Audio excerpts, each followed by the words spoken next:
Hello friends, ഞാൻ ഫയസ് ചെയ്യുന്നത് ഇപ്പോൾ പുതുത്ത വീഡിയോക്ക് എല്ലാവർക്കും സ്വാഗതം. അപ്പോൾ ഇതൊരു സിമ്പിൾ വീഡിയോ ആണ്. ഞാൻ ഇൻസ്റ്റാഗ്രാമിൽ ഈ ഒരു ടീഷർട്ട് വാങ്ങിച്ചതിൻ്റെ വീഡിയോ ഇട്ടുണ്ടായിരുന്നു. അപ്പോൾ അതിൽ കുറേ പേര് മെസ്സേജ് ആയിട്ടും കമൻ്റ് ആയിട്ടും ചോദിച്ചു ഇത് എങ്ങനെയാണ് വാങ്ങുന്നത്, അപ്പോൾ തന്നെ എവിടെ നിന്നാണ് ഓർഡർ ചെയ്തതെന്നൊക്കെ. ഞാൻ ആ വീഡിയോയിൽ പറഞ്ഞിട്ടുണ്ടായിരുന്നത് ഞാൻ കസ്റ്റമായിട്ട് ഡിസൈൻ ചെയ്ത് ഓർഡർ ചെയ്തതാണ്. അപ്പോൾ അതെങ്ങനെയാണെന്നാണ് ഇന്നത്തെ വീഡിയോയിൽ കാണിച്ചു പോകുന്നത്. വീഡിയോയ്ക്ക് അടുക്കുന്ന ചാനൽ ആദ്യമാണെങ്കിൽ ചാനൽ സബ്സ്ക്രൈബ് ചെയ്യുക, തൊട്ടടുത്തുള്ള ബെല്ലൈക്കനകത്ത് നോട്ടിഫിക്കേഷനൊക്കെ അങ്ങനെ വീഡിയോ എടുക്കുക. അതിനായിട്ട് ആദ്യം തന്നെ ജസ്റ്റ് ഗൂഗിൾ എടുക്കുക. ഗൂഗിൾ എടുത്തതിന് ശേഷം കസ്റ്റം ടീഷർട്ട് എന്ന് ജസ്റ്റ് സെർച്ച് ചെയ്താൽ മതി. അപ്പോൾ ഫസ്റ്റ് ഇതേപോലെ UR പ്രിൻ്റ് എന്നുകൊണ്ട് വെബ്സൈറ്റ് വരും. അപ്പോൾ അത് ജസ്റ്റ് ക്ലിക്ക് ചെയ്യുക. അപ്പോൾ ഇതിലാണ് നമ്മൾ ഡിസൈൻ ചെയ്യുന്നത്. ഇതിൽ കുറേ സംഭവങ്ങളുണ്ട്. ടീഷർട്ട്, ഹുഡി, ജാക്കറ്റ്, അങ്ങനെ കുറേ ഇഷ്ടമുള്ള സംഭവങ്ങൾ നമുക്ക് ഡിസൈൻ ചെയ്യാൻ പറ്റും. അപ്പോൾ ഇവിടെ കസ്റ്റം മെൻസ് ടീഷർട്ട് കാണാം. ഫസ്റ്റ് തന്നെ അതെടുക്കുക. വുമൺസ് ആണെങ്കിൽ വുമൺസ് എടുക്കാം. പിന്നെ ഇവിടെ കുറേ ഓപ്ഷനുകളുണ്ട്. അതിൽ ഞാൻ ഇപ്പോൾ വൈറ്റ് പോളിസ്റ്ററാണ് എടുക്കുന്നത്. അപ്പോൾ അത് ജസ്റ്റ് ക്ലിക്ക് ചെയ്യുക. അപ്പോൾ ഇതേപോലെ ഒരു സംഭവം വരും. അപ്പോൾ ഇതാണ് നമ്മൾ ഡിസൈൻ ചെയ്യാൻ പോകുന്നത്. ഇപ്പോൾ ഇവിടെ അടിയിൽ കളർ സെലക്ട് ചെയ്യാനുള്ള ഓപ്ഷൻ ഉണ്ട്. ഞാൻ ഇവിടെ ബ്ലാക്ക് ആക്കിയിട്ടുണ്ട്. പിന്നെ അതുപോലെ തന്നെ പോളിസ്റ്റർ ഉണ്ട്, ഡ്രൈ ഫിറ്റ് ഉണ്ട് മെറ്റീരിയൽ. അപ്പോൾ ഏത് ഇഷ്ടമുള്ളതെന്ന് വെച്ചാൽ സെലക്ട് ചെയ്യാം. പിന്നെ അതേപോലെ തന്നെ സൈസ് മീഡിയം, ലാർജ് ഏതാണെന്ന് വെച്ചാൽ സെലക്ട് ചെയ്യുക. പിന്നെ ബാക്കിലും സ്ലീവ്സിലൊക്കെ പ്രിൻ്റ് ചെയ്യണമെങ്കിൽ ഈ ഓപ്ഷൻ ടിക്കറ്റ് കൊടുത്താൽ മതി.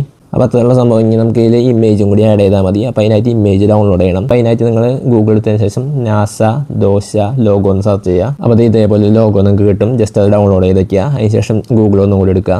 ഗൂഗിൾ എടുത്തതിന് ശേഷം റിമൂവ് ബാക്ക്ഗ്രൗണ്ട് എന്ന് ജസ്റ്റ് സെർച്ച് ചെയ്യുക. അതിന് ശേഷം ഇവിടെ പിക്സൽ കട്ട് എന്നുകൊണ്ട് വെബ്സൈറ്റ് കാണാം. അപ്പോൾ അത് ജസ്റ്റ് ഓപ്പൺ ചെയ്യുക. അതിന് ശേഷം ഇവിടെ അപ്ലോഡ് ഇമേജ് എടുത്തതിന് ശേഷം നമ്മളിപ്പോൾ ഡൗൺലോഡ് ചെയ്ത ദോശ ഇമേജ് ജസ്റ്റ് ഒന്ന് അപ്ലോഡ് ചെയ്ത് കൊടുക്കുക. അപ്പോൾ അപ്ലോഡ് ചെയ്ത് കൊടുക്കുമ്പോൾ അതിൻ്റെ ലോഗോ മാത്രമായിട്ട് കിട്ടും, ബാക്ക്ഗ്രൗണ്ട് കളഞ്ഞിട്ട്. അപ്പോൾ ഇവിടെ മുകളിൽ ഡൗൺലോഡ് എന്ന് പറഞ്ഞ ഓപ്ഷൻ കൊടുക്കുക. അതിനുശേഷം ഫ്രീ എന്നുള്ള ഓപ്ഷൻ ജസ്റ്റ് കൊടുക്കുക. അപ്പോൾ സംഭവം ഡൗൺലോഡായി കിട്ടും. അപ്പോൾ ഇനി നമ്മൾ നേരത്തെ ഡിസൈൻ ചെയ്തുകൊണ്ടിരുന്ന ആ വെബ്സൈറ്റ് ഒന്നും കൂടി എടുക്കുക. അപ്പോൾ ഇതാണ് നമ്മുടെ ഡിസൈൻ. അപ്പോൾ ഇവിടെ ആഡ് ഇമേജ് എന്നൊരു ഓപ്ഷൻ ഉണ്ട്. ആഡ് ഇമേജ് സെലക്ട് ചെയ്യുക. അതിനുശേഷം ഇവിടെ ഞാൻ ഇത് ഓൾറെഡി അപ്ലോഡ് ചെയ്തിട്ടുണ്ട്. അല്ലെങ്കിൽ നിങ്ങൾക്ക് അപ്ലോഡ് ഫ്രം ഡിവൈസ് കൊടുത്താൽ നിങ്ങളിപ്പം ഡൗൺലോഡ് ചെയ്ത ഇമേജ് ഇതിലേക്ക് അപ്ലോഡ് ചെയ്യാൻ പറ്റും. അതിനുശേഷം ഇത് ജസ്റ്റ് ഒന്ന് സെലക്ട് ചെയ്യുക. അപ്പോൾ ഇതേപോലെ വരും. അപ്പോൾ ഇതേപോലെ ചെറുതായിട്ടാണ് വില. അപ്പോൾ ഞാൻ ജസ്റ്റ് ഇങ്ങനെ പിടിച്ച് വലുതാക്കുകയാണ്. ഇങ്ങനെ എനിക്ക് വലിയ ലോഗോ വേണമെന്നുള്ളതുകൊണ്ട് ഞാൻ അങ്ങനെ വലുതാക്കി അണ്ട് ജസ്റ്റ് സെൻറ്ററിലാക്കി ഇങ്ങനെ വയ്ക്കാം. നിങ്ങൾക്ക് സെൻറ്റർ വേണമെങ്കിൽ സെൻറ്റർ, അല്ലെങ്കിൽ താഴത്ത് വേണമെങ്കിൽ സെൻറ്ററായിരിക്കും ഭംഗി. അപ്പോൾ ഞാൻ ജസ്റ്റ് ഇവിടെ കൊണ്ട് വയ്ക്കുകയാണ്.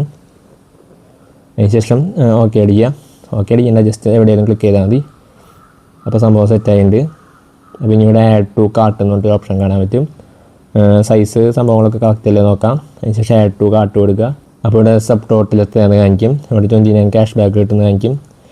ഇപ്പോൾ 250 നിങ്ങളുടെ ലൊക്കേഷൻ അനുസരിച്ച് പ്രൈസൊക്കെ മാറും. അപ്പോൾ ഇത്രയുള്ള സംഭവം. ഇനി ജസ്റ്റ് ഇവിടെ പ്രൊസീഡ് ടു ചെക്ക് ഔട്ട് കൊടുക്കുക. അപ്പോൾ ഇനി UPI വേണമെങ്കിൽ UPI യൂസ് ചെയ്തതിന് ശേഷം നിങ്ങളുടെ ക്യാഷ് കൊടുക്കുക. അതിന് ശേഷം പ്ലേസ് ഓർഡർ ക്ലിക്ക് ചെയ്താൽ മതി. അപ്പോൾ ചിലപ്പോൾ ഫാസ്റ്റായിട്ട് വരും, ചിലത് കുറച്ച് ടൈം എടുക്കും. അപ്പോൾ അതിൽ ഡേറ്റ് കാണിക്കും, ഷിപ്പ് ചെയ്ത് കഴിയുമ്പോൾ ഡേറ്റ് കാണിക്കുക എന്നവരാണ്. അപ്പോൾ എന്തായാലും അത്ര എന്തായാലും നമ്മുടെ ഇന്നത്തെ വീഡിയോ.